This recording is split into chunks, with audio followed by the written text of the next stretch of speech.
Sommé par la justice gabonaise, ne plus s'exprimer au nom du président du Conseil supérieur des affaires islamiques du Gabon, l'imam Benyamin Andjoua Obolo, a fait une déclaration ce samedi pour, dit-il, rassurer les fidèles musulmans de sa ferme volonté de combattre la manipulation politique longtemps entretenue par le bureau sortant dans la religion. Les imams et prédicateurs, pour réorganiser la communauté musulmane, ont décidé de désormais se conformer à nos textes fondamentaux qui sont le Coran et la tradition du prophète Mohammed, paix et salut sur lui.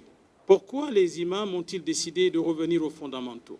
Eh bien, c'est parce que depuis des décennies, notre religion, notre communauté a été prise en otage par les politiques qui, au lieu de servir leur religion, se sont servis de la religion à des fins personnelles inavouées.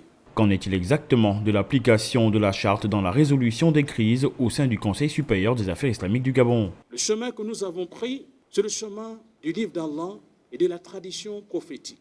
Ceux qui s'argumentent aujourd'hui de la charte, qui sont tous musulmans, nous leur disons que cette charte, elle est anticonstitutionnelle, du fait que ceux qui ont mis en place cette charte ont voulu profiter des grâces de l'ancien chef de l'État. Mais ils ont bafoué la Constitution en mettant un chef de l'État à la tête d'une communauté. Vous voyez le caractère anticonstitutionnel de cette charte.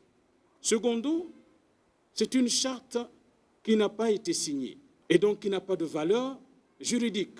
Résolument engagé à éradiquer la politique dans l'institution qu'il dirige désormais, l'homme de Dieu recommande à ses frères et sœurs de revenir aux fondamentaux qui ont toujours guidé le musulman dans sa quête des résolutions des crises. Dans le préambule de cette charte, il dispose que lorsque les musulmans sont divergents par rapport à une question religieuse, ils reviennent aux fondamentaux, c'est-à-dire au Coran et à la tradition prophétique. D'où la démarche des imams, qui pour sortir des différentes crises que nous avons rencontrées dans notre communauté, en rappelant que chaque fois qu'il y a eu crise dans notre communauté, ce sont ces imams, nous les imams, qui étions au devant de la scène pour appeler à l'apaisement, pour calmer.